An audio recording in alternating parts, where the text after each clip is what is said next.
Sumatera yang menjadi korban bencana banjir dan longsor yang menyebabkan kerugian besar saat meninjau pengerjaan jembatan Beli di Teupin Mane, Kabupaten Biren Aceh.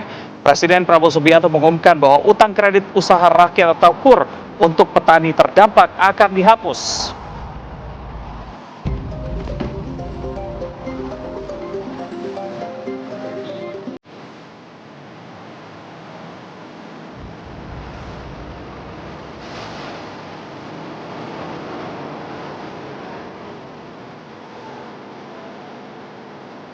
Ratusan korban dugaan penipuan wedding organizer Ayu Puspita mendatangi Polres Metro Jakarta Utara untuk membuat laporan.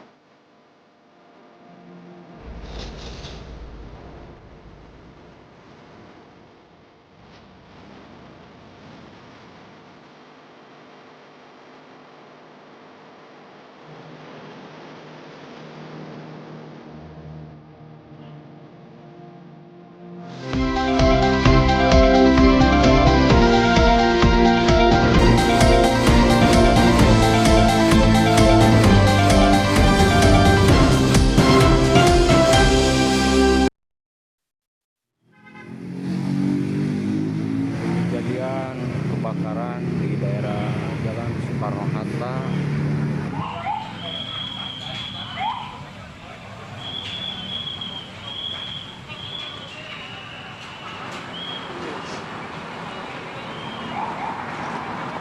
Assalamualaikum, selamat pagi pemirsa. Kita awali apa kabar Indonesia pagi ini dengan informasi kebakaran gudang besi tua yang berada di Jalan Soekarno-Hatta, Kecamatan Bandung Kulon, Kota Bandung yang dilalap api pada Senin malam.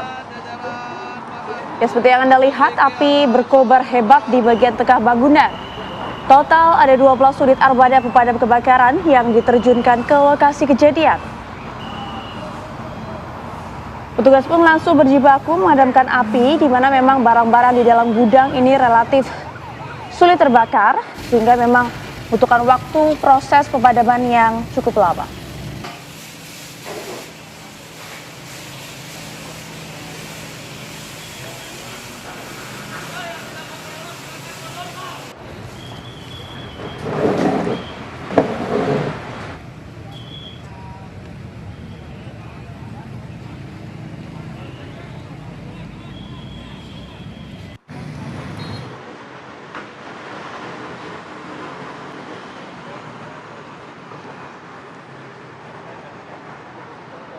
Nah, yang Anda lihat ini pemirsa, ada dua kelompok remaja yang terlibat dalam aksi tawuran dengan menggunakan bom molotov dan senjata tajam. Peristiwa ini terjadi di Jalan Nangka Tapos, Kota Depok. Jadi aksinya terekam CCTV warga. Kita bisa lihat ada dua kelompok pemuda yang saling serang menggunakan bom molotov dalam pertempuran jalanan yang berakibat menimbulkan keresahan bagi warga. Hingga saat ini masih belum diketahui adanya korban dalam aksi tawuran tersebut. Warga pun berharap ada pihak kepolisian yang dapat meningkatkan patroli untuk mencegah aksi tersebut kembali terulang.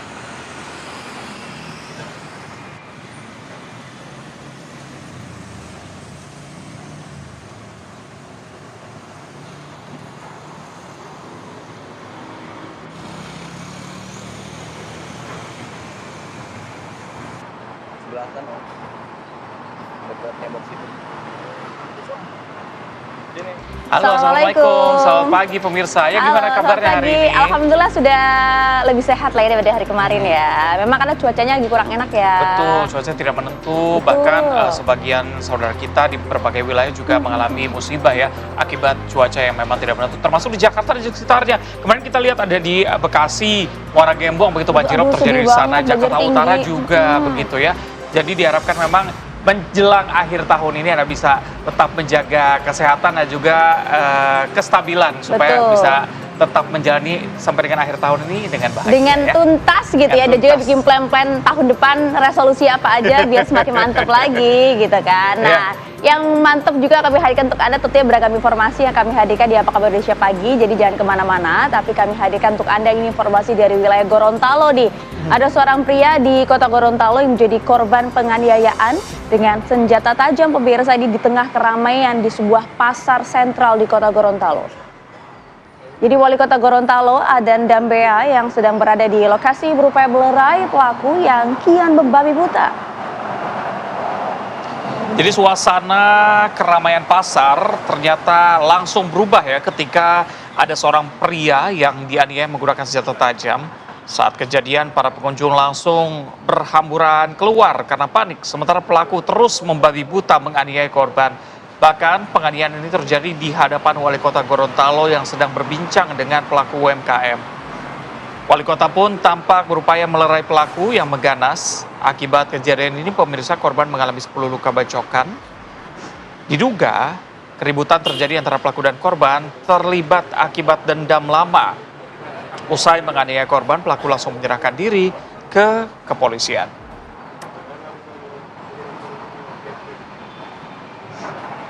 Adanya dendam lama yang dulu pernah dilakukan oleh korban yang beredar di medsos, sehingga pada saat kemarin ketemu di lokasi tidak pakai acara bicara-bicara, langsung melakukan penganiayaan.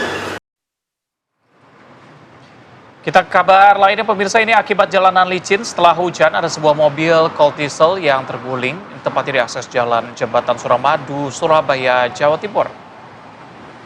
Jadi truk bermuatan barang tersebut terguling tepat di bagian pembatas jalan di akses Jembatan Suramadu. Jadi bagian atap belakang truk ini, pemirsa, Anda lihat ya, jebol hingga membuat barang bawaan berserakan di lokasi kejadian. Petugas juga akhirnya mengevakuasi ya truk dengan mengangkat bagian depan truk. Anda lihat nih bagaimana kemudian berserakannya barang-barang bawaan dari truk tersebut karena bagian atapnya yang jebol. Sementara pemirsa, kalau dilihat ini kemudian petugas harus mengevakuasi dengan mengangkat bagian depan truk. Sementara itu, pemirsa, kejadian serupa ini juga nampaknya terjadi di Jalan Raja Wali, Surabaya. Sebuah mobil jenis minibus ini menabrak pembatas jalan usai diduga mengantuk dan kehilangan kendali. Waduh, hati-hati saat mengemudi ya. Dan ternyata pada saat sudah mengantuk kemudian mencoba menghindari sebuah truk, justru masuk ke dalam median jalan. Beruntung tidak ada korban jiwa dalam kejadian ini.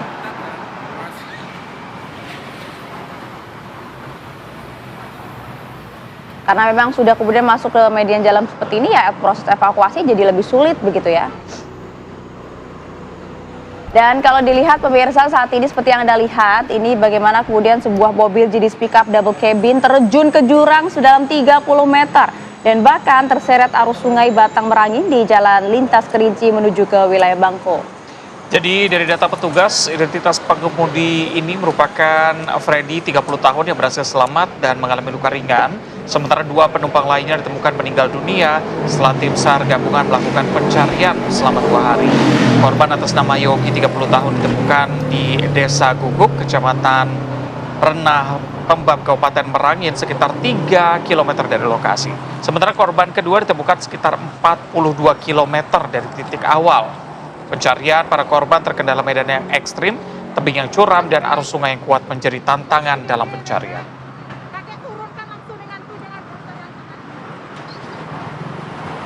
Karena kan sebenarnya diawetkan dengan cuaca yang seperti ini kan jalan kondisi jadi lebih licin kan. Betul, jadi memang harus lebih waspada. Betul, harus konsentrasinya ekstra memastikan bahwa pengemudi dan juga kendaraannya dalam keadaan prima begitu ya. Kita bergeser ke Padang, pemirsa, ini hujan deras terjadi di Padang Pariaman, Sumatera Barat. Debit sungai yang kembali naik mengakibatkan ada beberapa titik yang mengalami banjir. Ya, jadi sebenarnya video amatir milik warga yang kemudian kami tampilkan di layar kaca Anda, pemirsa, ini tentu memperlihatkan bagaimana detik-detik saat air sungai tersebut kembali melimpah ke kawasan pemukiman warga di Pasialaweh di Kecamatan Lubuak Aluang di Padang Pariaman, Sumatera Barat. Wakil Bupati Padang Pariaman, Rahmat Hidayat, mengimbau warganya agar terus waspada dan menjauhi daerah aliran sungai serta tebing agar terhindar menjadi korban jika nantinya dikhawatirkan nih terjadi banjir dan juga longsor susulan ya. Pasca bencana, perbaikan serta normalisasi sedang dilakukan di beberapa akses jalan yang masih putus hingga saat ini. Ini sudah masuk pekan kedua ya. Tapi memang karena banyaknya daerah yang terisolir, sulitnya medan, ya masih saja ada jalan yang terputus dan belum tersambung antara satu daerah dengan daerah lainnya.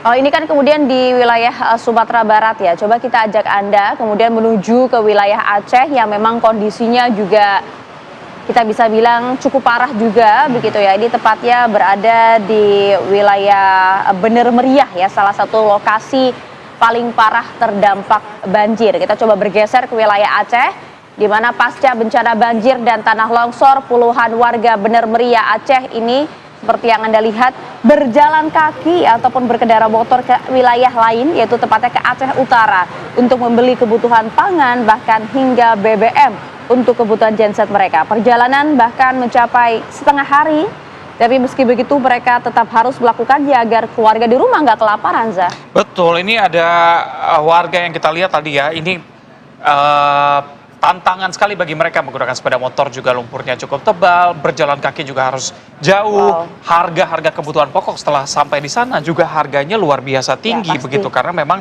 akses ke sana sulit, untuk penyaluran bantuan juga susah begitu ya.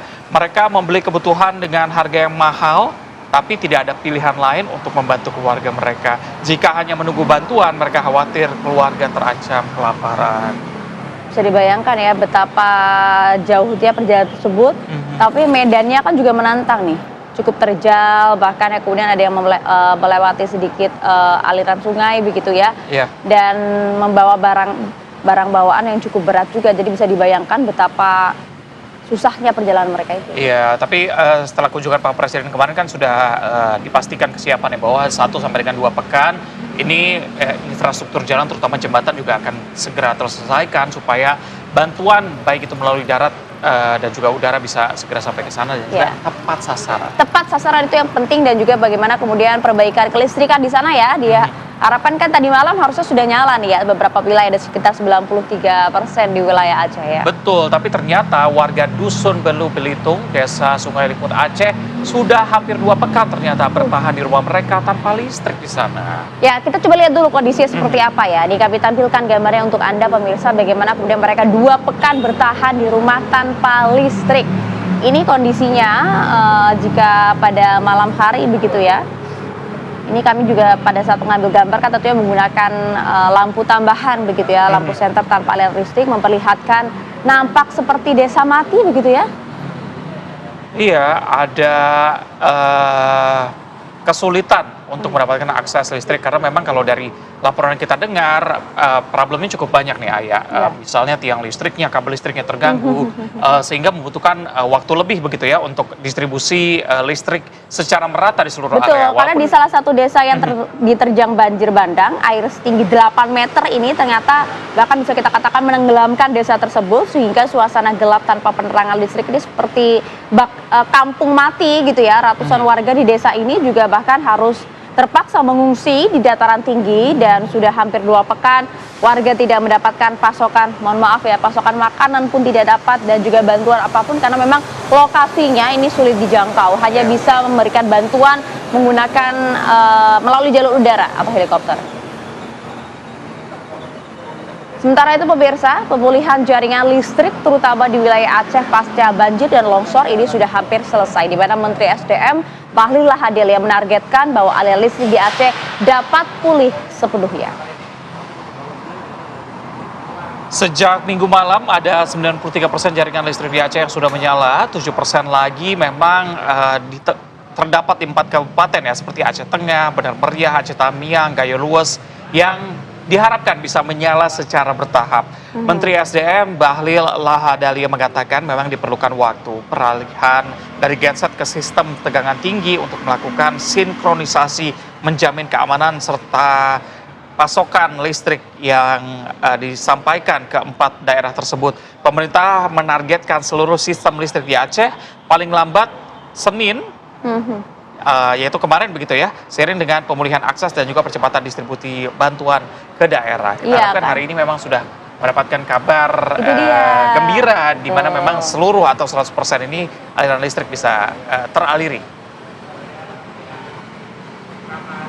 Ini 93% dari total elektrifikasi di Aceh udah bisa berjalan, tapi ini harus dilakukan secara bertahap. Jadi normalnya itu nanti 24 jam. Karena ini adalah bagian peralihan daripada genset ke gardu induk yang tinggi. Jadi butuh sinkronisasi, jadi tidak langsung naik sekaligus gitu. Tapi dia berlahan. Jadi insya Allah besok malam semuanya udah stabil, sudah seperti biasa. Pemakanan bergilir udah hilang. Tetapi sekali lagi, rasio elektrifikasinya baru 93%. Masih ada 7%. 7% ini di pusat-pusat mungkin di kecamatan yang desa-desa yang aksesnya sama sekali belum bisa kita masuk. Tapi secara umum, secara global untuk Aceh 93% udah bisa masuk.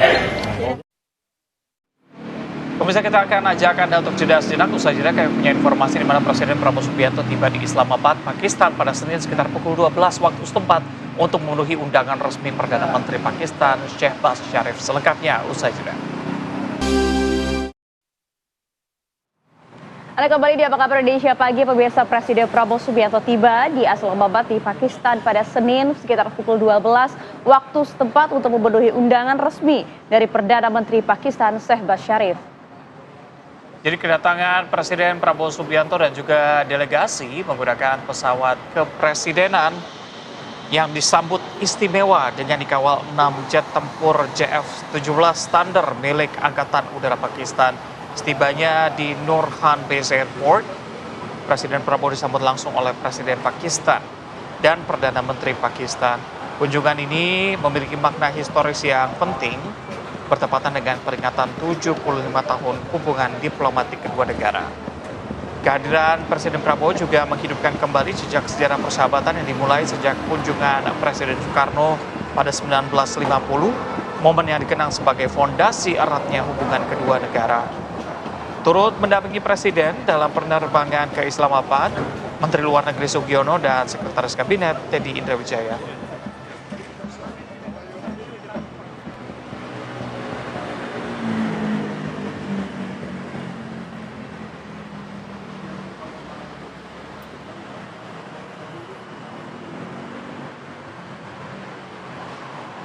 Sebelum menuju ke Islamabad, Presiden Prabowo Subianto memimpin rapat terbatas penanggulangan bencana di Sumatera dan juga Aceh.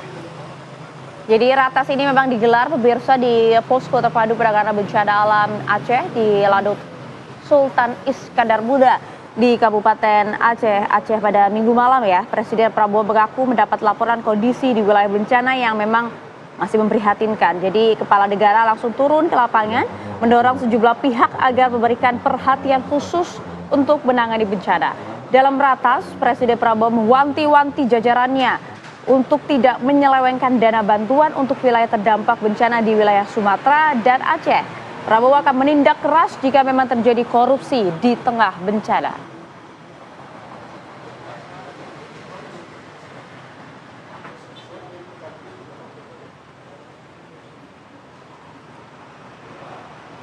Gubernur Aceh Muzakir Manaf pemirsa mempersilahkan bantuan luar dari internasional untuk dapat membantu korban banjir dan longsor. Ia pun juga memastikan tidak akan mempersulit relawan ataupun bantuan internasional yang memang akan masuk ke wilayah Aceh. Yang jelas bantuan dari luar disalurkan dengan cepat. Contohnya ada dari bantuan dari Kuala Lumpur, Malaysia, juga dengan dokter obat-obatan. Jadi tersalur semuanya dan bahkan tidak cukup. Dan mereka dalam beberapa hari ini, hari Rabu, saya rasa dia akan datang dan membawa obat sebanyak 3 ton lagi. Dan bersama banyak dokter-dokter yang akan datang ke Aceh. Jadi Aceh bisa menerima bantuan dari luar ya Pak? Saya rasa dia ada larangan. Tidak ada larangan. Ya, saya sah saja. Tidak ada, mana ada. Dan juga kemarin saya ada dengar begitu juga orang yang mencari mayat-mayat. Tapi semuanya sudah saya cross check, tidak ada. Semua lancar. Mereka tolong kita, masa kita persulit, kebodoh. Sementara itu di Jakarta, pemirsa, Gubernur DKI Jakarta Pramono Anung meninjau kondisi tanggul pembatas air laut di Muara Baru, Jakarta Utara. Bapak Pramono juga meminta pembangunan proyek tanggul raksasa ini terus dipercepat pemirsa, terutama di wilayah Muara Baru ini kan kita lihat bersama masih terdapat puluhan rembesan akibat keroposnya tanggul pengaman pantai wilayah tersebut. Jadi Gubernur menekankan bahwa kawasan pantai Muara baik di bagian timur maupun di bagian barat menjadi prioritas berikutnya mengingat masih adanya belasan segmen yang memang harus dikerjakan. Pramono mengaku bahwa proyek ini memang sebenarnya cukup kompleks ya dan membuka ruang untuk memasukkan dari publik yang memang seringkali tentunya mengangkat isu ini di media sosial. Pramono menegaskan pembangunan tanggul raksasa merupakan bagian vital untuk melindungi wilayah pantai Jakarta dari resiko rob yang terus mengancam.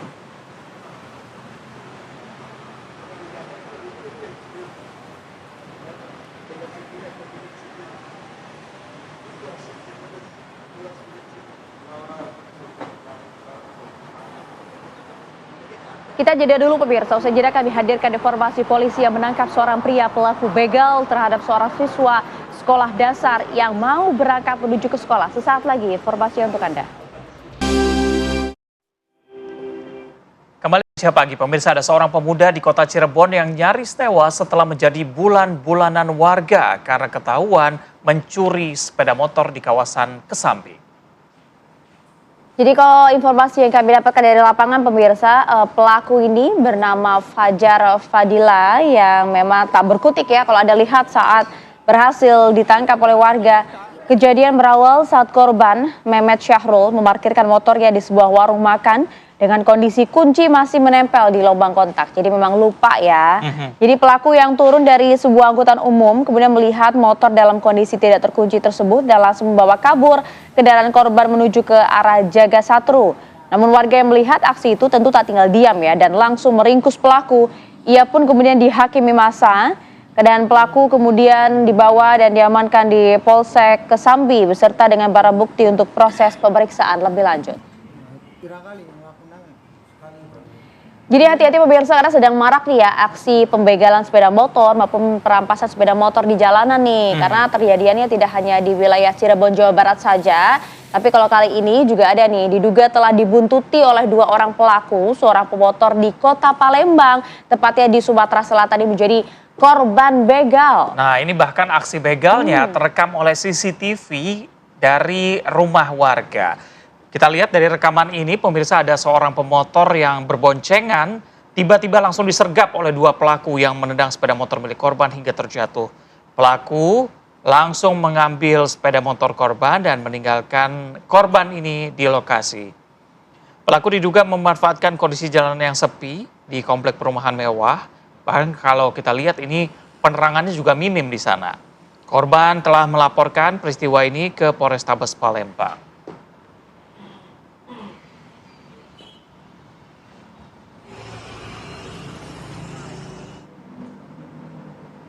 Masih terkait dengan pencurian kendaraan bermotor, ada seorang pelaku pencuri ini di halaman rumah warga tepatnya di Sampang, Madura, Jawa Timur diamuk warga setelah ketahuan melakukan aksi kejahatannya.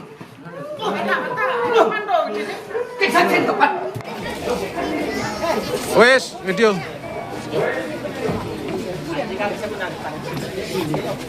Ya tadi kami samarkan gambarnya pemirsa karena pelaku berinisial MA ini diamuk oleh sejumlah warga di sebuah rumah di Desa Birem di Kecamatan Tambelangan ya di wilayah Madura. Jadi aksi pemukulan terhadap pelaku akhirnya terhenti setelah warga lain dan tokoh masyarakat mengamankan pelaku ke dalam rumah. Meskipun memang geram ya, tapi kami ingatkan bahwa main hakim sendiri kan juga tidak dibenarkan secara hukum. Tak lama berselang, petugas kepolisian datang ke lokasi kejadian dan membawa pelaku ke Mapolsek Tambelangan di Kabupaten Sampang. Pelaku sebelumnya telah dicurigai oleh warga, namun ketika diduga hendak mencuri sepeda motor milik salah satu tokoh masyarakat hingga kemudian ditangkap dan masa mengamuk. Sementara barang bukti sepeda motor diamankan oleh aparat kepolisian. Mana usai diamankan anggota Polsek Tambelangan, pelaku kemudian dibawa ke Mapolsek Sampang untuk menjalani proses hukum.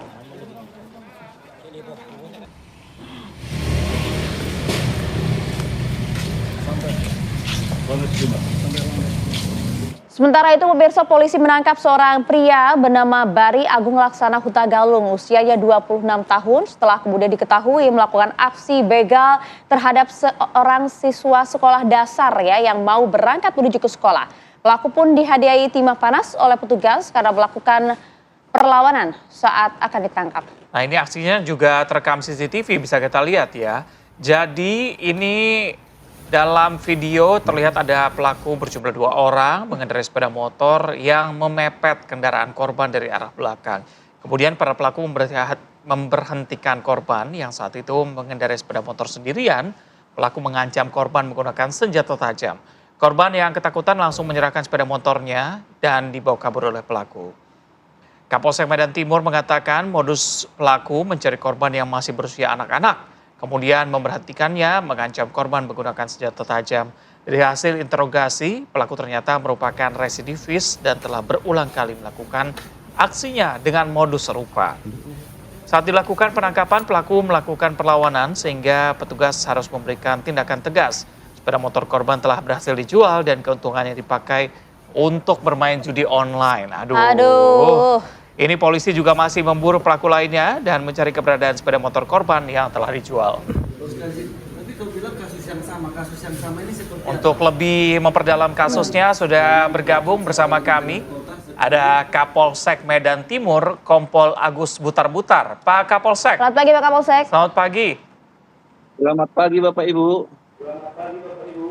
Baik, Pak Kapolsek, ini yang cukup menarik adalah pelaku menargetkan korban yang masih berusia anak-anak. Nah, sebenarnya di lokasi sana, apakah memang masih banyak anak-anak di bawah usia 17 tahun yang belum memiliki SIM gitu, menggunakan Masih sepeda SD motor? loh. Perlu kami jelaskan kepada reporter TV One bahwa secara umum tidak banyak anak-anak menggunakan sepeda motor. Tapi pada saat kejadian ini memang anak di bawah umur berinisial RB pada saat sekitar pukul 6.30 berangkat sekolah dengan mengendarai sepeda motor. Pada saat di Jalan Pelita 2, Kecamatan Sidorame, Kelurahan Sidorame, kemudian tiba-tiba dipepet kedua pemuda ini dan mengancam dengan menggunakan pisau. Sehingga pemilik sepeda motor ketakutan dan melepaskan sepeda motornya, dan pelaku atas nama Bari Tagalung membawa sepeda motor dengan rekannya berinisial R. Demikian kami sampaikan, Pak.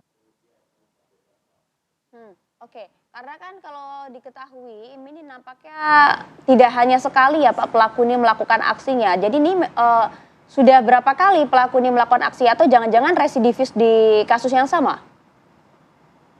Baik, benar. Setelah kita lakukan pemeriksaan bahwa tersangka yang kita tangkap atas nama Bari Tagalung ini sudah keempat kali melakukan begal sepeda motor di wilayah Kota Medan.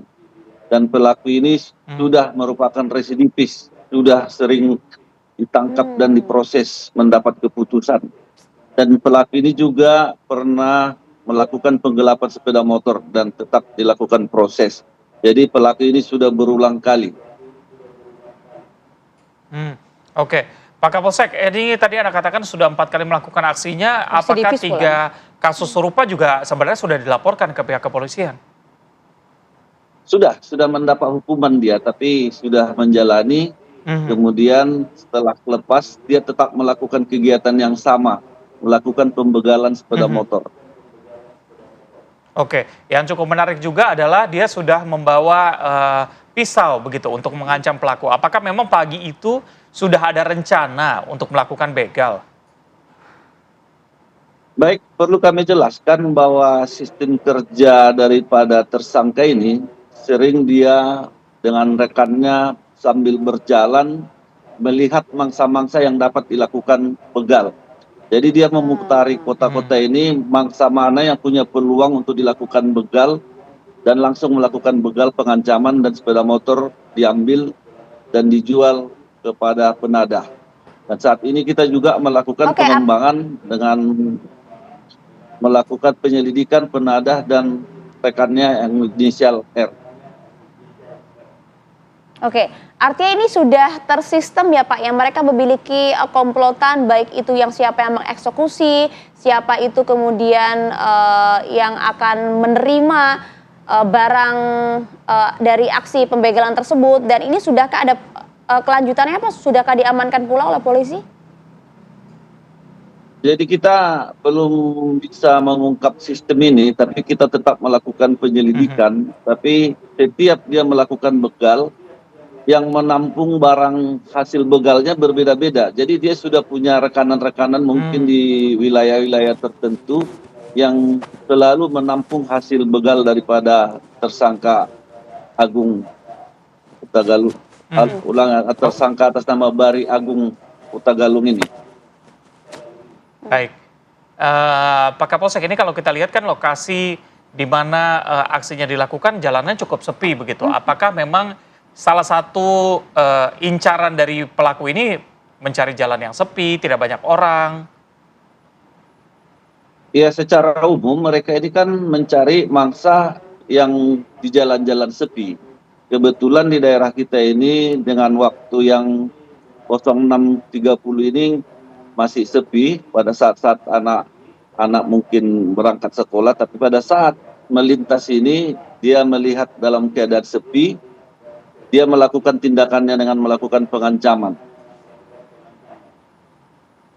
Iya, Pak, kalau kita lihat kan memang banyak juga yang kemudian menjadi perhatian publik begitu ya, bagaimana kemudian anak di bawah umur, bahkan ini masih SD begitu ya, paling usianya juga sekitar 10 hingga 12 tahun, ini sudah kemudian menggunakan sepeda motor untuk menuju ke sekolah mereka. Tentu kan hal-hal seperti ini yang kemudian dikhawatirkan terjadi.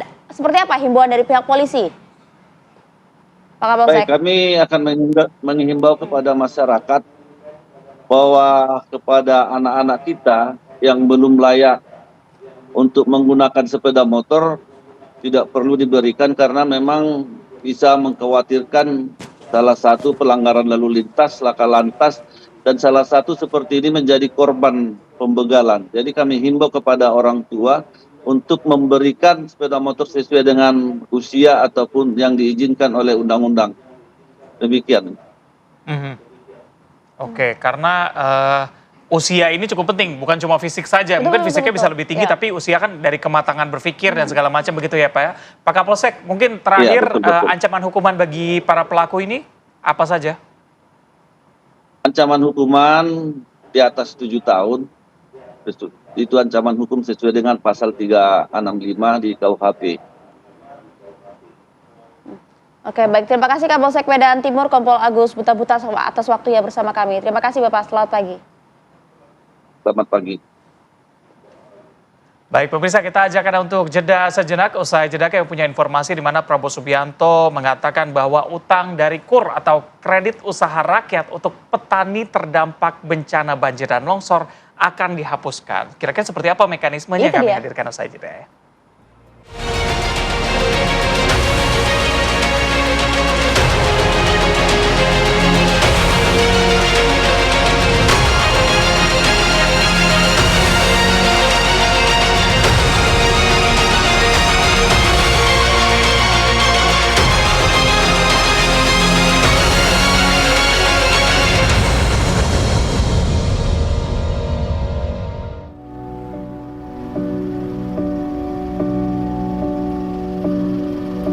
Bencana banjir dan longsor yang melanda sejumlah provinsi di Sumatera tidak hanya merusak infrastruktur, tetapi juga menyebabkan sektor pertanian lumpuh total.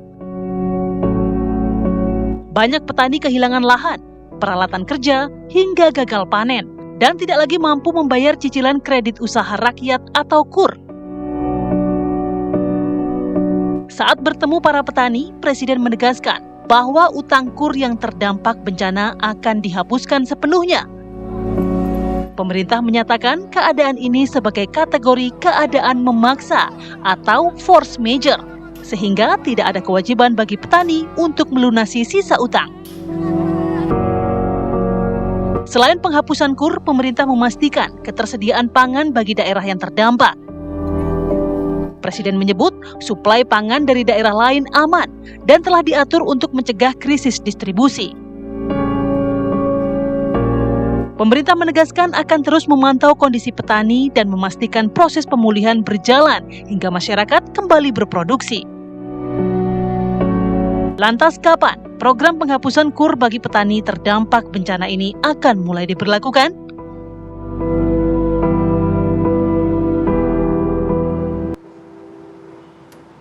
Ya, memang selain penanganan bencana dalam hal evakuasi, kemudian juga bagaimana keberlanjutan mereka di sana selama di masa pengungsian ya. Tentu kan Presiden juga memikirkan bagaimana ke depannya nasib dari masyarakat korban terdampak bencana yang mayoritas adalah para petani di sana. Iya, melihat langsung bagaimana kondisinya di sana, mereka tidak bisa bekerja, tidak bisa mendapatkan penghasilan begitu ya, gagal panen, bahkan area persawahannya juga banyak yang rusak begitu ya. Sehingga ya tidak mungkin bisa membayar cicilan dari pinjaman kredit usaha rakyat yang sudah diambil begitu, sehingga keputusan diambil langsung oleh Pak Presiden ketika melihat langsung di sana bahwa ini akan diberikan bukan saja keringanan tapi dihapuskan seluruh hutangnya. Ya, memang secara aturan ini pernah juga diberlakukan, tapi seperti apa mekanisme di lapangan karena ini bencananya cukup luas, cukup besar, melanda 3 provinsi. Kami hadirkan langsung di studio bersama kami ada Bapak Muhammad Riza Damanik, Deputi Bidang Usaha Mikro dari Kementerian UMKM. Selamat pagi, Pak Riza. Pagi, Mbak. Kabar sehat? Sehat, alhamdulillah. Terima kasih banyak. Kami juga hadirkan ada Bang Doni Abdul Halid,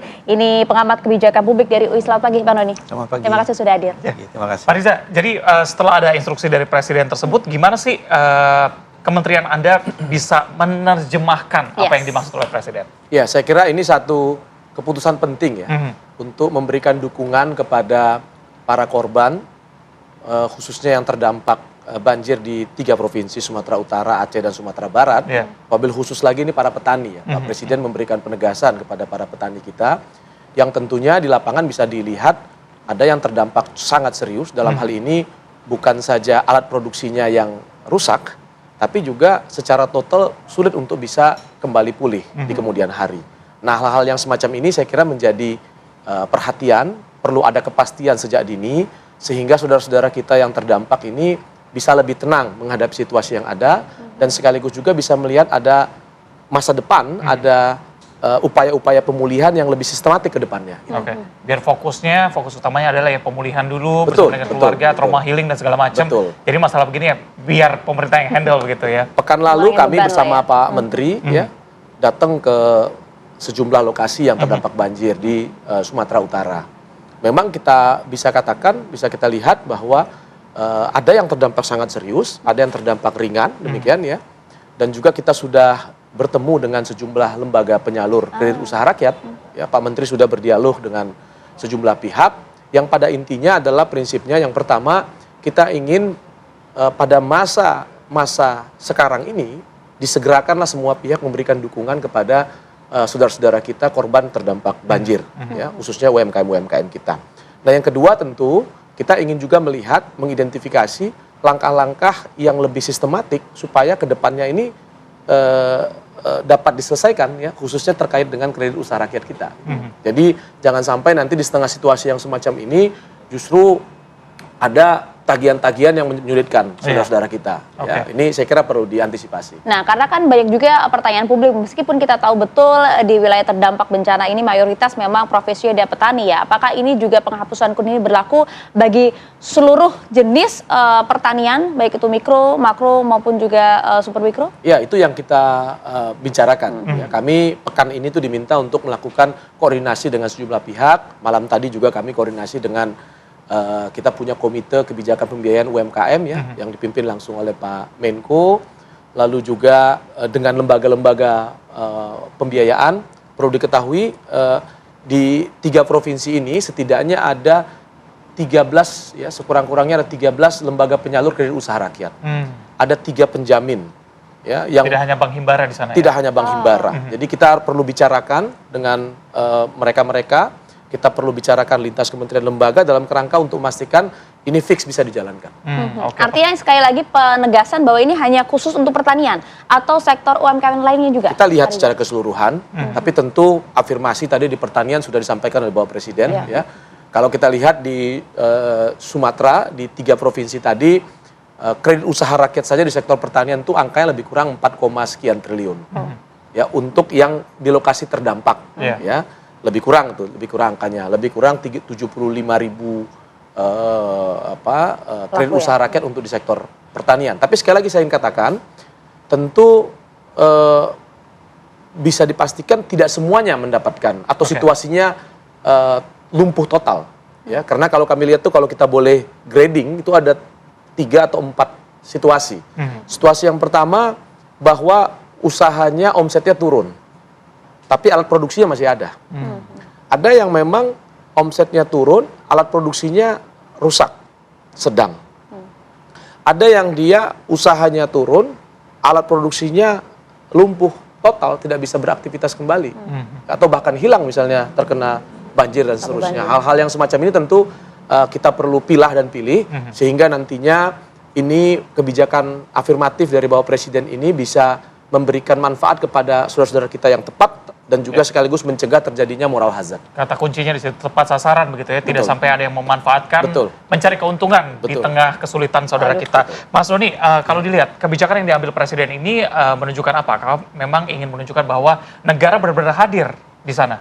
Ya, saya pikir itu ya, dan memang sudah tepat ya dengan kondisi yang sedang dihadapi. Tentu saja kita ingin masyarakat di sana lebih fokus pada proses pemulihan ya, dan melihat masa depan itu dengan lebih cerah ya. Karena memang tadi kemudian isu berikutnya adalah bagaimana secara teknis nanti kebijakan ini bisa dijalankan dengan baik. Karena tentu saja kan ada juga exposure bagi sektor perbankan. Nah, ini kan juga nanti perlu dilihat ya bagaimana dampak dari kebijakan ini.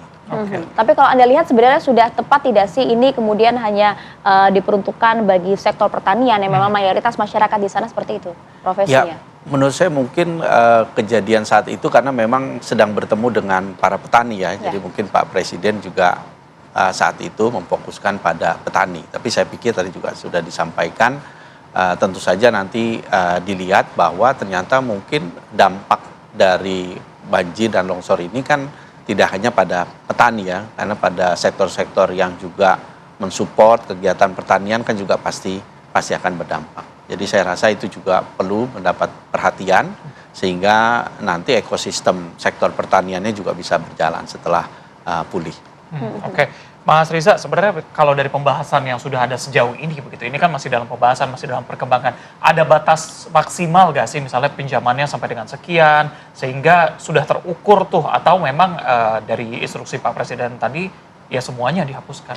Kalau kita lihat angka KUR, baik itu super mikro maupun kecil, kan maksimum di 500 juta. Ya, 500 juta. Nah, kalau merujuk kepada PP 47 yang lalu tentang penghapusan kredit macet UMKM itu, maka angka 500 itu sebenarnya relatif sama gitu dengan PP 47. Ya. Jadi saya ingin mengatakan apakah angkanya bisa lebih daripada itu dan seterusnya. Kalau kita bicara kredit usaha rakyat, ya angkanya mentok di 500. Situ, batas atas. Di atas batas atasnya di 500 juta tadi. Nah, hanya saja memang yang perlu menjadi perhatian kan, kalau kami pengalaman kemarin melihat di lapangan, ketika satu kabupaten terkena, ya, misalnya ambil contoh di Sumatera Utara, Aceh, dan juga Sumatera Barat, in total kredit usaha rakyat untuk sektor pertanian itu ada sekitar 11 triliun. In total, 11 triliun ya. Kita tidak bicara tentang kabupaten yang terdampak.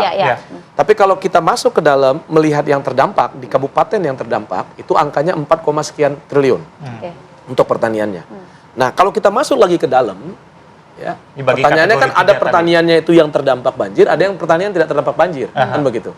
Yang terdampak banjir sendiri ada yang tadi lumpuh total, ada yang seterusnya. Nah, inilah gambarnya saya sebagai gambaran, sebagai ilustrasi yang kita perlu duduk untuk membicarakan ini. Nah, yang kedua, dari sisi kebijakan juga, kalau kita mengikuti PP 47 yang sebelumnya, itu ada kewajiban restru untuk kaitannya dengan penghapusan piutang macet itu, ya.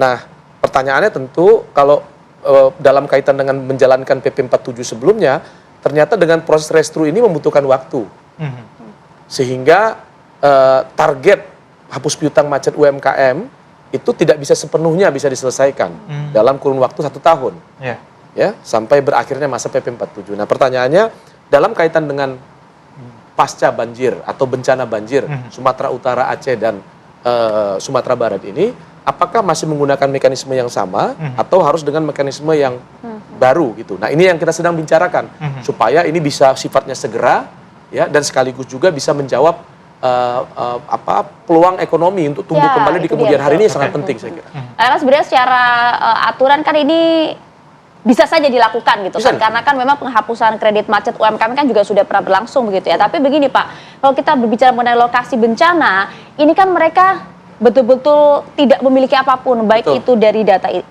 identitas, surat-surat, bahkan pakaian pun mereka nggak bawa Ya, gitu. bukti kepemilikan Bukti lahan pun kepemilikan mereka tidak lahan. punya. Nah, bagaimana mekanisme di lapangannya? Jangan sampai kemudian nanti yang seharusnya menjadi hak mereka justru kemudian diakuisisi oleh warga lainnya yang kemudian tidak menjadi korban terdampak. Tapi dijawab sesaat lagi ya. Kami Baik. kembali untuk Anda usai jeda.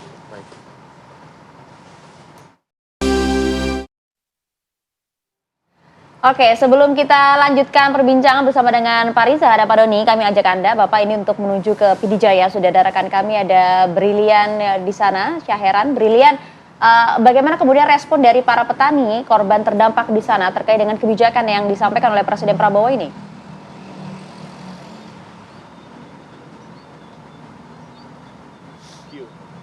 Baik pemirsa, Brilian. pemerintah mengeluarkan kebijakan atau memutuskan untuk menghapus hutang-hutang kredit usaha rakyat atau KUR ini terhadap sejumlah petani yang nampaknya ini terdampak oleh bencana banjir dan juga tanah longsor di Provinsi Aceh.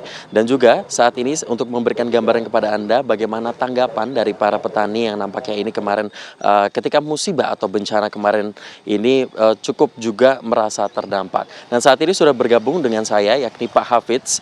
Selamat pagi Pak Hafidz. Pagi. Ya Pak, mungkin boleh Pak dijelaskan, kemarin kan pemerintah nampaknya ini mengeluarkan kebijakan penghapusan kredit usaha rakyat begitu ya Pak ya. Itu dari Bapak sendiri bagaimana Pak tanggapannya?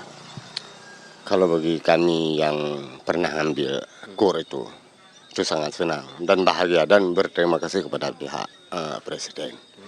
Karena dalam kondisi musibah ini kami diringankan di sisi kreditnya. Tapi sementara masih banyak masyarakat tidak tahu tentang KUR-nya, sehingga masyarakat takut ambilnya. Yang tahu-tahu aja itu yang ngambilnya. Padahal dengan ada KUR-nya, ada sosialisasi pemerintah kepada masyarakat, sehingga enggak banyak masyarakat yang bisa mengambil keuntungan daripada KUR-nya. Itulah terdampak di pihak masyarakat yang kurang mampu ini tidak ada modal untuk bekerja. Pak, kalau Pak Hafidz sendiri kemarin ada lahan apa aja sih Pak yang terdampak Pak? Kalau bagi saya padi, karena kan ini di daerah kita lagi panen raya. Ada yang sudah memotong, padinya dibawa pulang ke rumah, hanyut semua. Dan ada lagi yang mau dipotong mingguan itu semuanya terendam, sehingga sampai hari ini sudah tumbuh di sawah, tidak bisa dipakai lagi. Dan kondisi sawah pun sekarang penuh dengan lumpur ya Pak ya? Kondisi sawah sekarang kita nggak tahu lagi, kadang-kadang di mana sawah kita kan, udah berlumpur semua. Pak, untuk para petani begitu Pak yang nampaknya ini mengalami kerugian besar pasca dari bencana ini, kira-kira tuh apa aja sih Pak yang mereka harus hadapi gitu?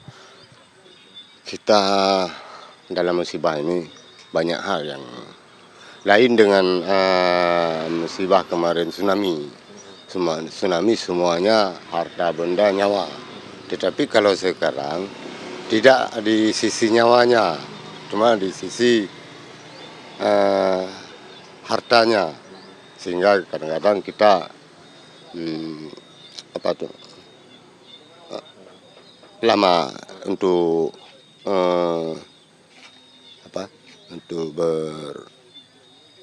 berusaha karena dan banyak tidak ada tempat usaha lagi. Pak, mungkin ini langkah-langkah yang akan dilakukan oleh para petani apabila mereka mendapatkan KUR atau penghapusan kredit usaha itu gimana Pak? Kalau sementara sama sekali semuanya itu masyarakat yang pertama untuk menghilangkan stres semuanya kembali kepada pertanian. Kalau misalnya nggak bisa padi, otomatis kepada cabai, kacang panjang, itu dan lain-lainnya. Baik, Pak Hafiz, terima kasih banyak waktunya. Jadi begitulah pemirsa, nampaknya memang selain dari penghapusan kredit usaha rakyat atau penghapusan hutang-hutang bagi para petani yang terdampak, ini pemerintah Presiden Prabowo Subianto ini menjanjikan akan adanya rehabilitasi lahan pertanian bagi petani yang terdampak. Untuk sementara demikian, kembali ke Anda di studio. Ya, terima kasih Bilian Syahera mengajak kami langsung mengetahui bagaimana kondisi petani saat ini yang memang entah mengapa mereka juga nggak tahu mau ngapain gitu Pak dengan lahan pertanian yang mungkin saat ini masih ada sebagian yang masih ada, tapi ke depan mereka akan seperti apa? Jadi mekanismenya nanti di lapangan seperti apa agar mereka bisa langsung merasakan, Pak Riza? Yang pertama perlu saya sampaikan bahwa apa yang sedang dibicarakan saat ini adalah satu kaitannya dengan hapus utang tadi. Ya, ini saya kira yang tadi saya sampaikan sedang dalam berproses. Nah, pada tahap-tahap awal ini juga kita sedang membicarakan terkait dengan proses restrunya. Dalam kaitan dengan restru ini ada yang terkait dengan juga membicarakan tentang bagaimana mekanisme atau memberikan akses pembiayaan baru bagi UMKM kita, bagi para petani kita yang terdampak. Ya. Tadi penghapusan piutang kan untuk yang masa lalu. Bagaimana untuk yang masa depan? Betul. Nah, sebenarnya ada mekanisme yang bisa diberikan. Kalau kita belajar dengan gempa di Sulawesi Tengah misalnya, ya ada kebijakan yang bisa dikeluarkan yang di Palu, itu ada kebijakan yang bisa dikeluarkan dalam kerangka untuk memberikan kemudahan pembiayaan bagi UMKM kita, bagi petani kita, supaya mereka bisa mendapatkan akses pembiayaan baru untuk memulai usaha baru, tanpa harus mempertimbangkan situasi pembayaran mereka sebelumnya. Jadi ini terpisah nih, terpisah nih, sesuatu yang terpisah. Kalau dipakai mekanisme yang lamanya atau normal, kondisi normal, ya pasti dia nggak bisa dapat pembiayaan baru. Betul. Nah, dengan mekanisme ini ya, maka diharapkan nantinya seperti tadi disampaikan oleh Bapak petani kita, ini bisa digunakan untuk mereka bisa memulai usaha baru nantinya. Saya kira ini satu mekanisme yang juga sedang dibicarakan. Dan syarat pasti akan seminimal mungkin ya Pak ya bagi mereka. Pastinya, ya. Karena kalau tadi saya katakan, kalau kondisi normal, mereka yang mau top up atau mau pinjaman baru, pasti dilihat historinya. Betul. Ini udah pasti tidak akan mungkin dilihat historinya, karena historinya sedang ada situasi yang khusus ya, force major kalau kata Presiden ya. Ini tentu dalam situasi semacam ini nggak bisa kita pertimbangkan itu. Kita ingin melihat untuk ke depan supaya nanti kegiatan ekonomi keluarga tetap jalan, kontribusinya terhadap perekonomian daerah maupun nasional terus berjalan. Oke, ketika lahannya memang sudah tidak ada, tadi kan ada katakan ada beberapa yang memang lahan pertanian sudah tidak ada begitu ya, membutuhkan biaya sangat besar, melebihi batas dari KUR sendiri. Ketika ingin top up, apakah diizinkan untuk beralih fungsi ke UMKM lainnya begitu? Ketika saya tidak mungkin lagi menjadi petani begitu, tapi ingin melakukan pinjaman untuk UMKM. Sangat terbuka untuk ya. Jadi selama itu di dalam kalau kita menggunakan kredit usaha rakyat, selama dia masuk ke dalam kategorisasi usaha mikro, kecil, dan menengah, saya kira terbuka untuk itu.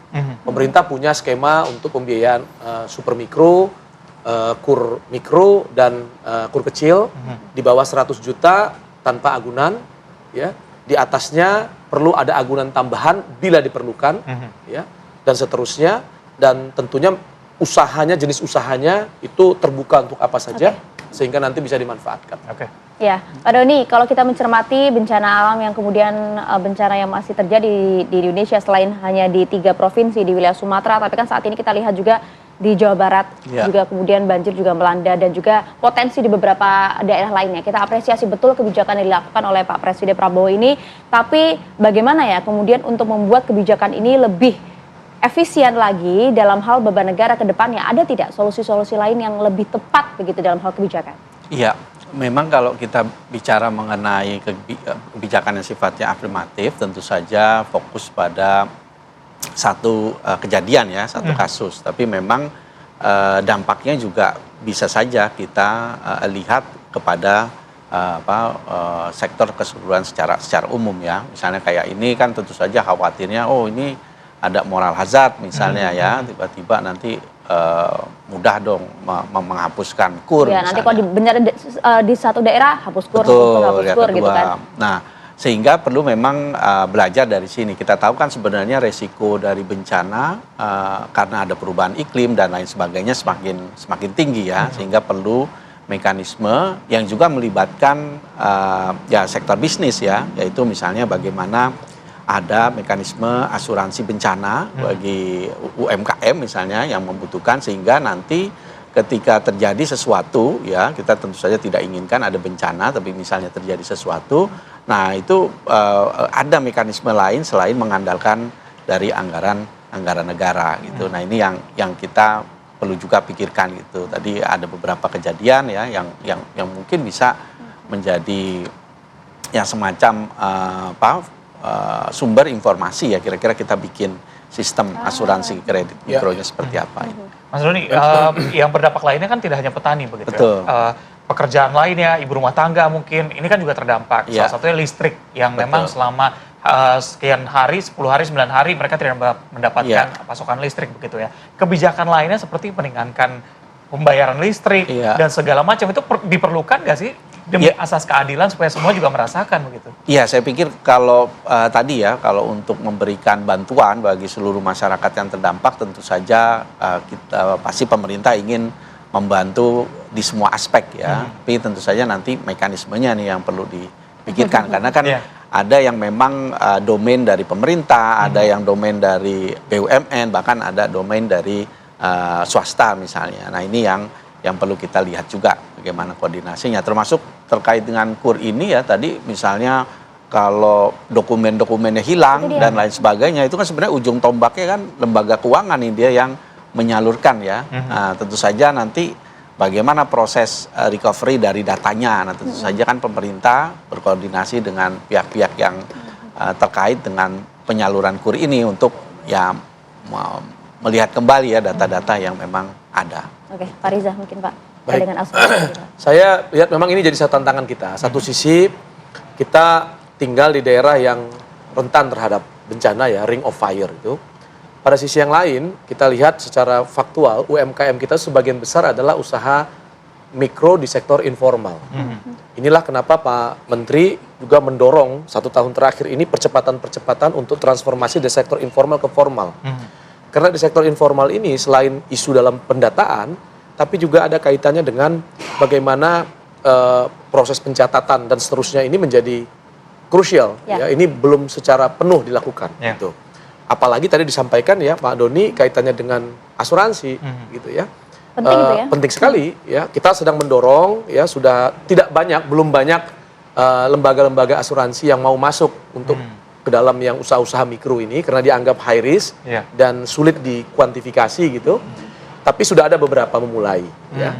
Nah, kita berharap asuransi mikro yang sekarang sudah dimulai ini itu bisa terus berkembang. Kami baru saja membicarakan ini secara intensif dengan sudah beberapa pihak. Sudah ada berapa asuransi Pak yang sudah sekarang yang ya mungkin 2 atau 3 sudah ada itu ya. Ini kita harapkan nanti karena kalau pakai mekanisme asuransi yang normal-normal saja, ini menjadi tidak tepat digunakan untuk mengidentifikasi yang mikro-mikro ini. Kenapa saya katakan demikian? Kalau nanti perlu ada assessment, perlu ada perhitungan dan seterusnya, bisa jadi biaya assessmentnya lebih besar daripada itu dia. Dan biaya juga panjang, prosesnya panjang dan seterusnya ya. Nah maka ini harus ada adaptasi ya, lembaga-lembaga itu juga harus beradaptasi dengan situasi ini, sehingga nantinya saudara-saudara kita UMKM khususnya usaha mikro atau bahkan ultra mikro bisa tenang. Ya, dalam situasi punya kepastian. Ini saya kira menjadi penting. Sedikit Pak, biaya berapa Pak untuk asuransi di kelas mikro ini? Kalau mikro itu Rp3.000 per bulan. Oh, oke. Jadi yang saya dengar ya, lebih kurang 3.000 per bulan. Ada yang dia per tahunnya 50.000 dan seterusnya ya, macam-macam ya. Tapi benefitnya adalah mereka bisa mendapatkan pemulihan dalam waktu seketika. Nah, yang kedua, kita juga punya Basnas. Ya, kami juga membicarakan intensif juga dengan teman-teman di Basnas dalam kerangka untuk memberikan afirmasi kepada saudara-saudara kita pengusaha-pengusaha UMKM yang memang sudah lumpuh usahanya dan ingin kembali pulih. Nah, ada zakat produktif kita yang bisa dimanfaatkan juga untuk bisa memulihkan kegiatan usaha saudara-saudara kita. Jadi saya optimis ya, kami optimis bahwa kita di Indonesia ada tantangan benar, tapi di saat yang sama kita punya mekanisme yang cukup lengkap untuk menjawab tantangan-tantangan bagi UMKM kita bisa tumbuh. Terima kasih banyak gerak cepatnya Pak Riza. Terima kasih. Terima kasih juga Pak Doni atas masukannya untuk kami semua. Terima kasih. Pemirsa, kita ajak Anda untuk jeda sejenak. Usai jeda kami masih punya beragam informasi menarik lainnya. Tetap bersama kami.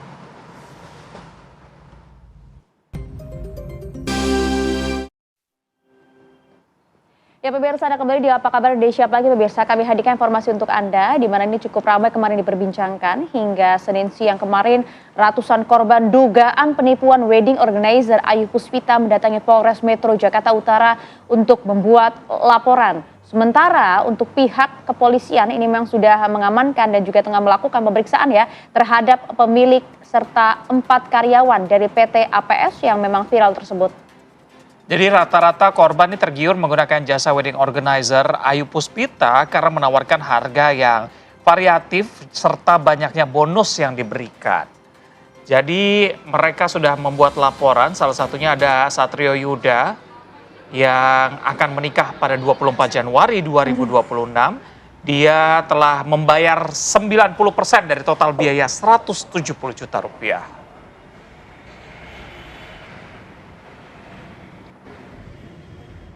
Baik, perlu kami jelaskan bahwa Polres Metro Jakarta Utara menerima laporan dari beberapa orang pelapor yang pada intinya yaitu terkait dengan penipuan atau penggelapan yang dilakukan oleh salah satu wedding organizer yang ada di wilayah Jakarta.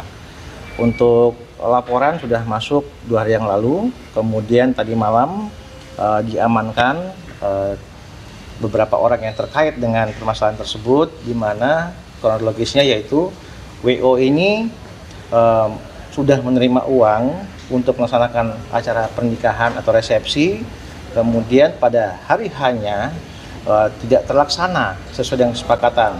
Salah satu contoh yaitu makanan yang harusnya dihadirkan pada saat pesta tersebut tidak datang, sehingga menimbulkan komplain dari para korban dan korban membuat laporan polisi ke Polres Metro Jakarta Utara. Saat ini masih running pemeriksaan dari yang dilaporkan, terlapor, kemudian nanti setelah selesai pemeriksaan tentunya akan dilakukan gelar perkara untuk naik ke penyidikan dan apakah bisa langsung ditetapkan sebagai tersangka.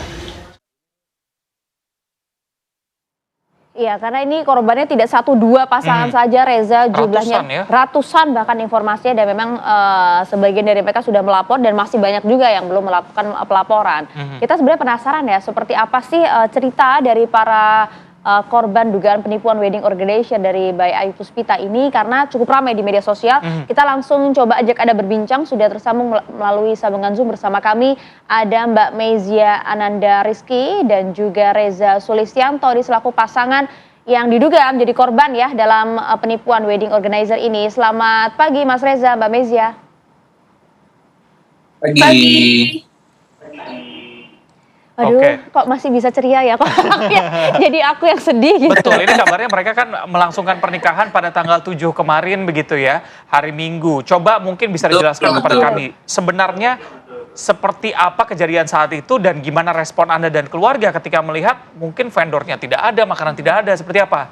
Mas Reza, Mbak Iza. Jadi aku ditelepon itu H-1 sekitar jam setengah 10 malam oleh pihak isi aku. Dia nelpon udah nangis-nangis dengan ngomong kalau acara yang hari Sabtu malam ini tidak ada catering semua gitu. Dan langsung ditanya, kakak ada backup plan-nya nggak untuk acara akunya katanya gitu.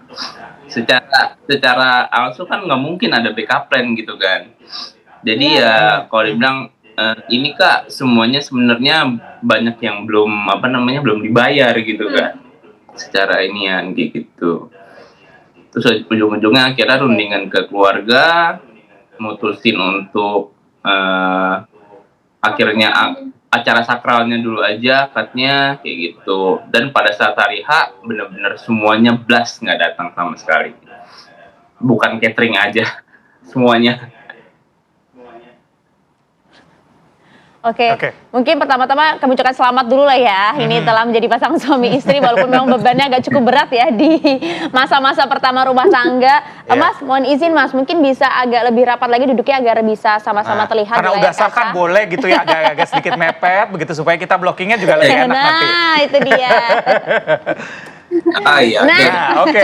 Mungkin saya ke Mbak Meza nih. Mbak Meza, makeup artisnya atau muanya seperti apa pada hari H kemarin? Apakah memang datang atau tidak? Terus riasan wajahnya seperti apa pas hari H? Pasti juga pusing mikirin bagaimana menghadapi tamu undangan dan juga keluarga begitu? Ya, untungnya kan pesen MUA-nya sebenarnya bukan rekanan dari si Bayi Ayu Puspita ini ya kebetulan. Nih, nah tapi sedihnya Kak Ciana itu baru cuman di DP 2 juta. Dia bilang terus habis itu, tapi sampai malam jam 2 pagi itu dia ngechat ke admin aku kan. Dia bilang kayak ini gimana paymentnya, kok belum dilunasin juga gitu kan. Terus habis itu tapi dia tetap dengan berbaik hati dia jalan ke venue aku. Sampai di venue aku dia bilang sama suaminya, kok kosong ya, nggak ada janur, nggak ada dekor gitu kan. Terus habis itu akhirnya dia coba cari kontak kita berdua. Terus habis itu kita bilang kita masih di hotel. Terus habis itu baru deh kita ceritain semuanya sama dia. Tapi baiknya dia tetap datang sih walaupun belum dilunasin sama si WO aku. Oke. Iya Mbak Mezia, Mas Reza mungkin gini, pada saat itu ya mengambil paket apa di wedding ini yang menyangkut vendor apa aja, terus juga nominal besaran yang sudah dibayarkan berapa ke WO ini?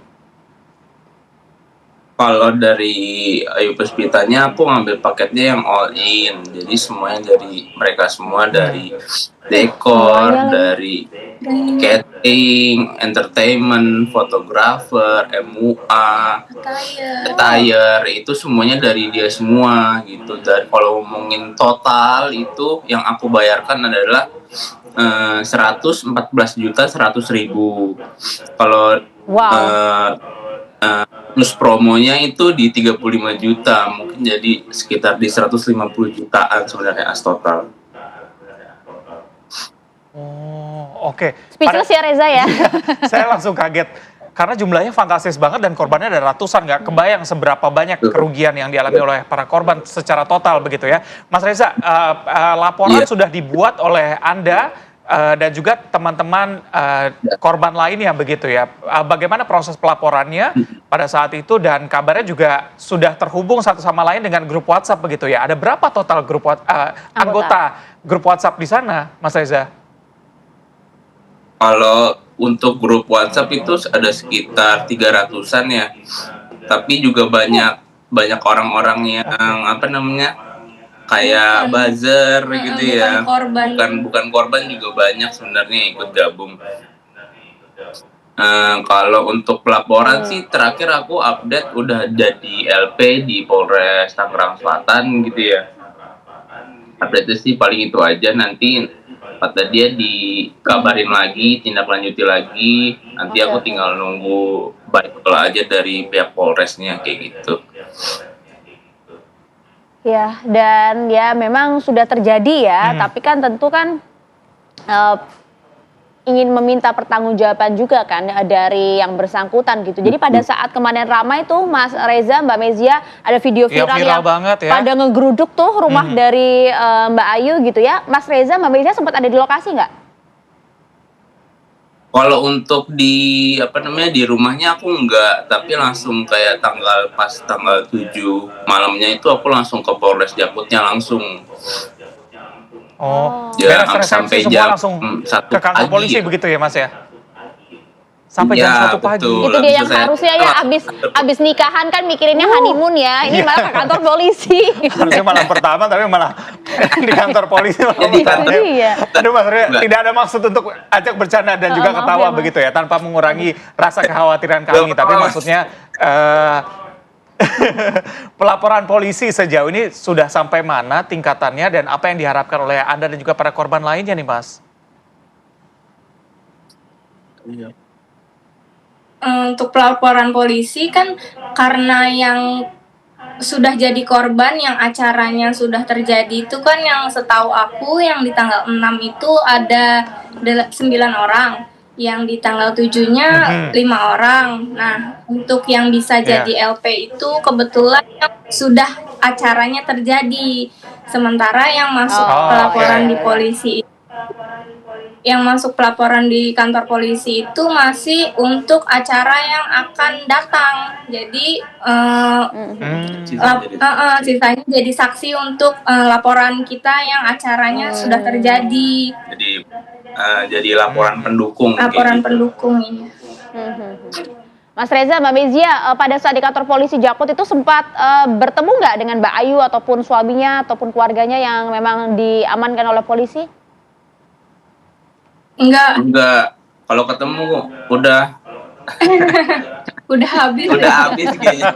Iya tuh, pasti ya. Tapi kan. sempet tahu gak sih uangnya dipakai buat apa? Karena kalau di media sosial tuh katanya kan dipakai buat liburan ke Eropa gitu-gitu. Kalian Iya, sempat masa dengar buat gak sih? bayar KPR, masa perasaan Anda pada saat dengar gimana tuh? Kayaknya pas aku bayar promo itu dia lagi butuh bayar buat makanan di Italia gitu ya. Ya Allah, Karim. Ini berarti tingkat stresnya emang udah cukup tinggi sampai bisa ketawa tuh kan berarti. Sudah berdamai dengan keadaan begitu ya. Iya, Mas Reza, betul. Mas Reza, Mbak Mezia. Tapi sebelumnya pada saat kemudian proses ya, sebelum acara pernikahan terjadi, pada saat kemudian bertemu dengan WO ini, sampai kemudian dealing dan sempat melakukan pembayaran, sempat ketemu langsung nggak sama Ayu ya ini? Jadi aku itu acara aku itu kan tanggal 7 Desember. Tanggal 19 Desember itu aku technical meeting. 19 November. 19 November itu aku technical meetingnya. Semuanya ada tuh Mas, dari pihak IT, dari pihak catering ada, dari pihak dekorasi ada, dari crew on the day ada, dari MC aku ada, MC bukan aku dari luar, itu ada semuanya looks normal aja. Termasuk si Ayunya ada juga Mbak? Ayunya nggak ada. Ayunya kita jadi selama ini memang di expo. Pada saat orangnya promo tuh kayak tadi apa itu sih ya. Mbak si Ayu ini? Gimana Kak? Karakter dari si Ayu ini memang sebenarnya seperti apa sih? Apakah memang semeyakinkan itu ataukah seperti apa pas ketemu itu di expo? Meyakinkan sih. Iya, benar-benar. Nggak ada yang terlihat kayak dia gimana-gimana gitu, enggak, meyakinkan aja sih. Pada saat di expo kan aku percaya sebenarnya sama marketingnya. Kalau terus aku mikirnya kan, oh ini wedding expo dan di Balai Kartini, nggak mungkin kan, maksudnya ada pihak-pihak yang ingin menipu gitu. Awalnya mikirnya kayak gitu sih. Iya betul sih, karena kan kalau kemarin kita lihat videonya gitu ya, walaupun kita nggak korban aja agak cukup gemes gitu ya lihat Ayu yang masih polos dan masih pintar memainkan kata-kata gitu loh ya kan, apalagi kalian ya sebagai korban. Mungkin dari track record sebelumnya juga cukup meyakinkan, penjualannya juga cukup bagus, makanya dari sekian banyak WO kalian lebih memilih menggunakan Ayu begitu ya.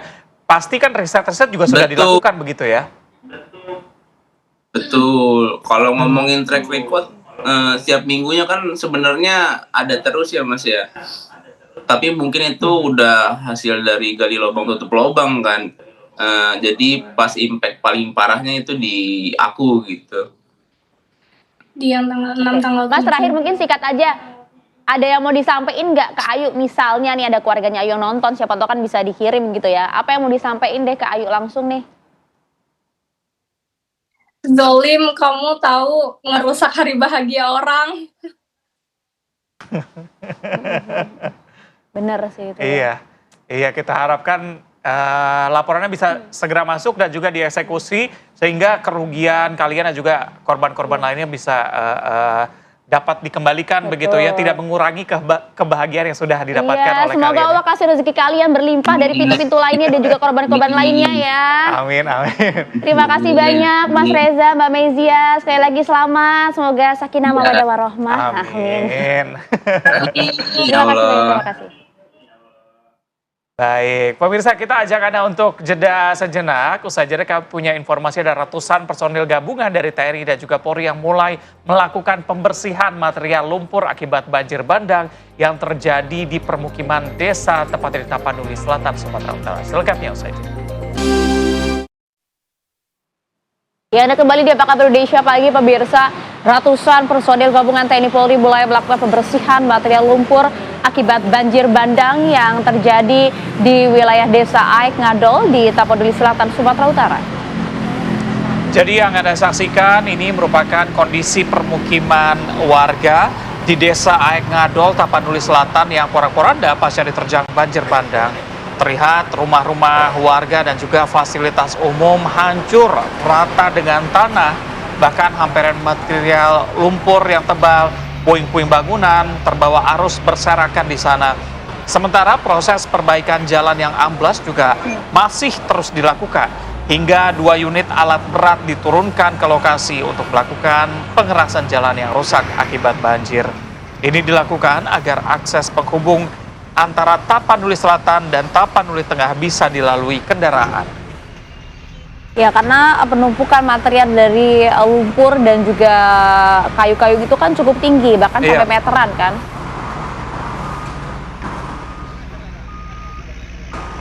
Sementara itu pemirsa, pasca banjir bandang yang melanda di wilayah Tapanuli Tengah, jalan kabupaten sepanjang ratusan meter di Kabupaten Tapanuli Tengah, Sumatera Utara berubah menjadi sungai. Iya, kalau dilihat ini ketinggian air yang merendam jalan ini hampir bahkan mencapai 1 meter. Hal ini terjadi karena ribuan batang kayu gelondongan. Anda bisa lihat ini pemirsa, ini faktanya di lapangan yang terbawa oleh arus banjir bandang ini menutupi aliran sungai Aek Godang. Jadi situasi ini tentu membuat pendistribusian bantuan kemanusiaan untuk warga korban bencana jadi terhambat.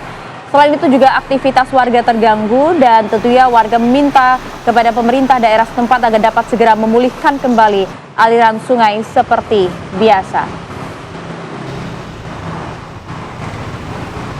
Dan pemirsa, dari wilayah Sumatera Utara kami ajak Anda menuju ke wilayah Aceh, tepatnya di Kabupaten Aceh Tamiang, Aceh, di mana penyisiran jenazah di dalam mobil yang sebelumnya diinfokan oleh warga ini juga kemudian dilakukan oleh pihak kepolisian. Sebelumnya kan ini sempat disampaikan juga oleh Gubernur Aceh ya, bahwa memang masih banyak korban yang diduga meninggal dunia di dalam mobil yang sedang terparkir pada saat perjalanan. Betul, ini dilakukan di salah satu SPBU di Desa Karangbaru, Aceh Tamiang. Satu persatu kendaraan diperiksa oleh tim gabungan, mulai dari kendaraan pribadi hingga angkutan umum yang terjebak banjir bandang. Terkait dengan video viral tersebut, polisi menyatakan bahwa informasinya salah atau hoax dan masyarakat diminta untuk tidak percaya terhadap berita yang tidak ada sumbernya. Nah, lebih penting kita nonton televisi aja, kalau di TV itu udah pasti kebenaran informasinya ya. Ya, kita cross check begitu ya, bagaimana fakta di lapangan. Oke, kami ajak Anda pemirsa untuk kemudian mengecek langsung kondisi pagi hari ini seperti apa di sejumlah daerah, baik itu di Tapanuli Tengah, sudah ada rekan kami ada Isyaren Situmorang, dan juga di wilayah Aceh Tamiang, sudah ada Ilham di sana. Kita menuju ke Aceh Tamiang terlebih dahulu. Ilham, kondisi saat ini seperti apa di sana? Ya, Maria dapat saya kabarkan di mana untuk saat ini di Kabupaten Aceh Tamiang pasca diterjang banjir bandang pada beberapa hari yang lalu. Untuk kondisi dan situasi di sini sudah mulai berangsur membaik, di mana mulai kemarin pemerintah dan tim gabungan melakukan pembersihan di beberapa titik di ruas jalan lintas Medan Banda Aceh. Dan selain itu pemerintah juga mulai melakukan pemulihan terhadap fasilitas publik seperti di Mapores Aceh Tamiang ini, di mana ketinggian lumpur yang menutup Polres Aceh Tamiang ini yaitu berkisar 1 meter, dan saat ini mulai dibersihkan oleh tim BKU Brimopolda Aceh, Maria. Dan selain itu dapat saya kabarkan juga di mana untuk jumlah korban jiwa saat ini masih berkisar 57 jiwa, dan untuk jumlah pengungsi masih bertahan di 262.000 jiwa. Dan untuk update data hari ini dan selanjutnya itu masih dilakukan oleh tim gabungan dari Badan Penanggulangan Bencana Daerah. Ya, selain itu juga saya dapat mengabarkan di mana kemarin tim dari gabungan Polda Aceh dan Polres Aceh Tamiang melakukan penyisiran ke beberapa titik lokasi yang dinyatakan banyak mayat yang ada di dalam kendaraan yang terendam banjir. Namun setelah melakukan pengecekan satu persatu kendaraan, tidak ditemukan adanya mayat yang dikabarkan tersebut, Maria. Baik, Ilham, mungkin Anda bisa berikan informasi kepada kami bagaimana kondisi listrik di sana. Kabarnya kan memang percepatan penyaluran listrik dilakukan di wilayah Aceh begitu ya sampai dengan 97%, tapi bagaimana dengan di Aceh Tamiang sendiri? Ya, untuk di Aceh Tamiang sendiri, untuk listrik masih dalam kategori 1% yang menyala. Dan untuk di daerah-daerah lain itu belum ada listrik yang menyala. Dan untuk 1% itu pun masih dalam kategori padam dan hidup seperti itu, Maria. Oke, baik, Ilham Zulfikar melaporkan langsung dari Aceh Tamiang. Semoga bantuan bisa cepat sampai dan kondisi bisa segera membaik. Terima kasih laporan Anda. Kami bergeser menuju ke wilayah Tapanuli Tengah. Ada Syaren Situmorang di sana. Syaren, kondisi saat ini di sana seperti apa? Apa yang paling dibutuhkan oleh warga? Baik, Reja dan Maria dari Kabupaten Tapanuli Tengah, Sumatera Utara dapat kami informasikan kabar terbaru untuk pemirsa bahwa yang paling dibutuhkan oleh masyarakat Kabupaten Tapanuli Tengah secara menyeluruh saat ini adalah pasokan air bersih. Ini karena fasilitas pipa air milik Perumda Muara Nauli Tapanuli Tengah itu memang hancur diterjang banjir bandang, sehingga masyarakat saat ini terus berburu air bersih ke titik-titik sumber air yang memang bisa mereka temukan. Kita juga belum mendapat pernyataan dari pemerintah daerah terkait seberapa parah sih sebenarnya ini fasilitas pipa air ini yang hancur, sehingga sampai sekarang belum ada pemberitahuan secara resmi kepada masyarakat. Sementara masyarakat sendiri sudah kesulitan untuk mendapatkan air bersih untuk kebutuhan sehari-hari. Reja, Maria. Oke, baik. Selain kebutuhan air bersih, bagaimana dengan bantuan lainnya? Baik itu dari pemerintah maupun pihak swasta, apakah sudah didapatkan oleh sebagian besar warga, termasuk juga obat-obatan? Ya, Reja, sejauh ini memang bantuan untuk korban banjir bandang dan longsor di Kabupaten Tapanuli Tengah terus mengalir dari berbagai pihak, baik itu dari pemerintah dan juga swasta. Akan tetapi memang untuk penyaluran bantuan ini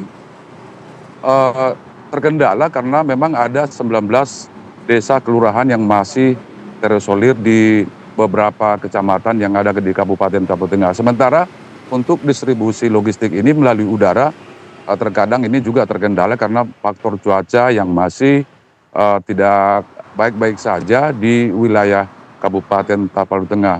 Kebutuhan lainnya yang sulit diperoleh masyarakat saat ini adalah juga terkait tabung gas LPG yang masih sangat langka. Itu pun kalau ada ditemukan harganya bisa mencapai 30.000 yang tabung LPG yang 3 kg. Reja. Masih adakah jalan yang terputus maupun daerah-daerah yang masih terisolasi saat ini di Tapeng? Ya, Maria, kalau untuk jalan yang terisolasi atau di Kabupaten Tapanuli Tengah saat ini masih ada 2 kecamatan yang terisolasi. Satu yang terparah itu adalah Kecamatan Sitahuis, karena memang tidak ada sama sekali jalan lagi yang bisa dilintasi untuk sampai ke kecamatan itu karena banyaknya titik jalan yang amblas. Sementara juga Kecamatan Sitahuis merupakan salah satu akses yang bisa dilintasi, area itu yang bisa dilintasi untuk menuju Kabupaten Tapanuli Utara dari Kabupaten Tapanuli Tengah. Sementara di jalan lintas Sumatera tersebut memang saat ini TNI terus melakukan pembukaan akses jalan di sana. Diperkirakan informasi yang kami dapat dari Camat Sitahuis kemarin bahwa sekitar diprediksi mungkin 2 hari lagi jalan dari Sibolga Tapal Tengah menuju Kabupaten Tapal Tengah sudah bisa terbuka karena terus dilakukan pembukaan akses jalan yang kemarin rusak parah, banyak titik-titik jalan yang amblas seperti itu, Maria. Baik, Sharon Situmorang melaporkan langsung dari Tapanuli Tengah. Sebelumnya ada Ilham yang melaporkan dari Aceh. Teman-teman, terima kasih. Selalu jaga kesehatan dan juga keselamatan Anda. Ya, terima kasih rekan-rekan. Pemirsa, kami akan jeda terlebih dahulu. Pemirsa, usai jeda kami hadirkan informasi manuver beresiko yang dilakukan oleh pilot helikopter dari kepolisian untuk menyalurkan bantuan ke daerah terisolir di Aceh Tamiang, viral di media sosial. Sesaat lagi informasi untuk Anda.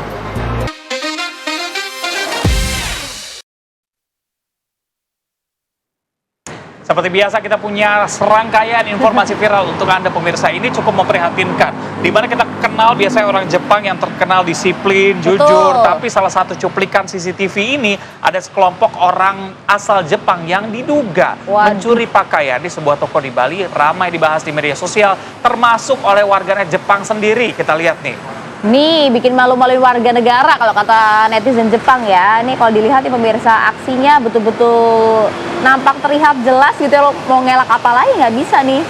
Karena cukup jelas dimana memperlihatkan ada 3 pria ya sedang pura-pura melihat-lihat pakaian sambil diam-diam ternyata memasukkan pakaian tersebut ke dalam tas.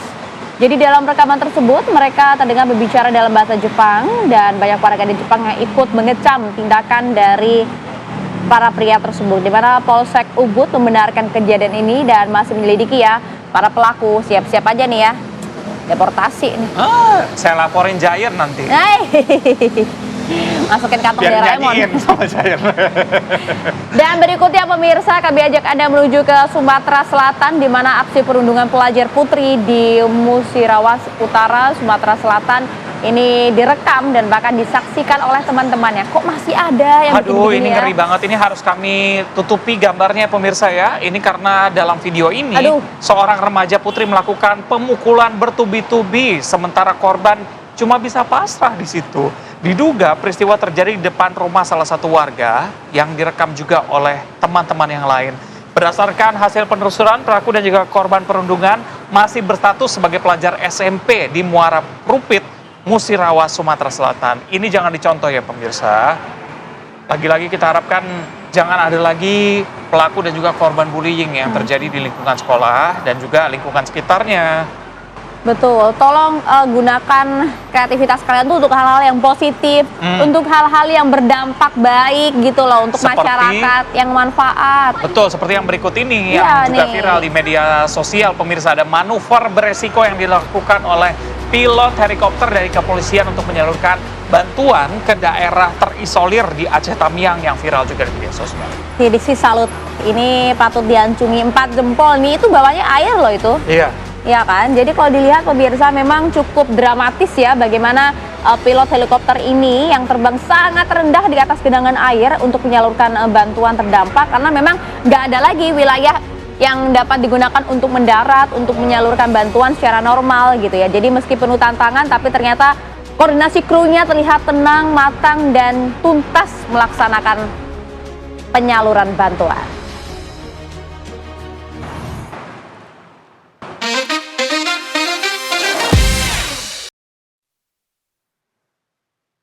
Oke pemirsa, sudah 2 jam penuh kami menemani Anda. Kalau begitu kami pamit ya, saya Maria Segaf. Saya Reza Baluel, terima kasih. Sampai jumpa.